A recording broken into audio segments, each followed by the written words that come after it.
nine, eight, seven, six, five, four, three, two, one.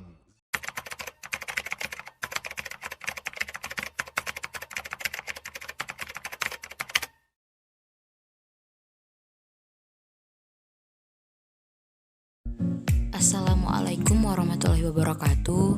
Di sini saya akan menjelaskan mengenai kisah Wali Songo. Yang pertama yaitu Sunan Gresik. Sunan Gresik dianggap sebagai wali pertama yang mendakwahkan Islam di Jawa. Ia mengajarkan cara-cara baru bercocok tanam dan banyak merangkul rakyat kebanyakan, yaitu golongan masyarakat Jawa yang tersisihkan pada masa akhir kekuasaan Majapahit.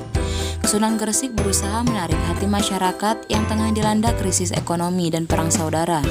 Ia membangun pondokan tempat belajar agama di Leran, Gresik. Yang kedua yaitu Sunan Ampel. Wejangan terkenal Sunan Ampel adalah Molimo. Molimo ini merupakan ajaran yang moh yang dalam bahasa Jawa artinya tidak mau atau menolak. Ada 5 kata yang diawali huruf M ini dalam bahasa Jawa yaitu yang pertama mau madat, kedua mau madon, yang ketiga mau mabuk, yang keempat mau maling, dan yang kelima yaitu moh main. Yang ketiga yaitu Sunan Giri. Sunan Giri mendirikan pemerintahan mandiri di Giri Kedaton, Gresik, yang selanjutnya berperan sebagai pusat dakwah Islam di wilayah Jawa, Madura, Lombok, Kalimantan, Sulawesi, bahkan sampai ke Kepulauan Maluku.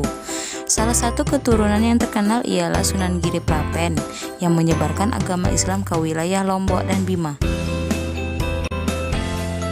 Yang keempat yaitu Sunan Bonang.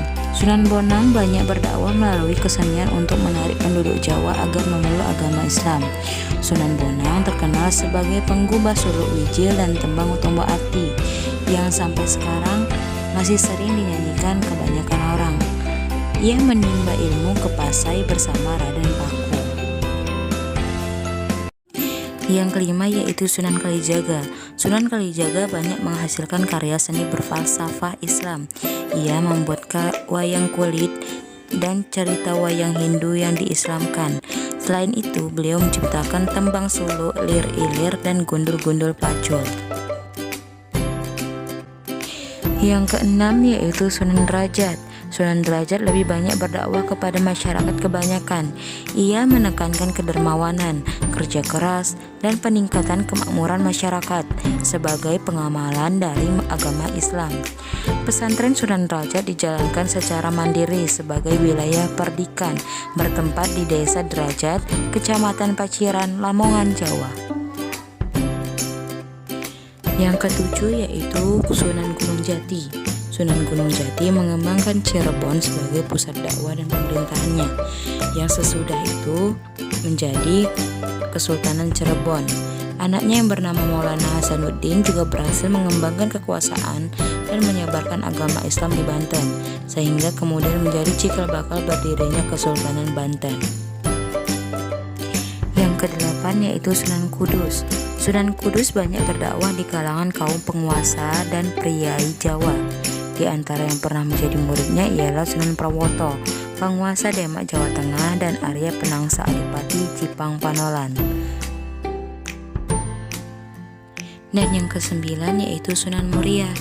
Sunan Muria dilahirkan dengan nama asli Raden Prawoto atau Raden Umar Said putra Sunan Kalijaga. Beliau menyebarkan Islam dengan menggunakan sarana gamelan, wayang, serta kesenian daerah lainnya. Sekian penjelasan dari saya.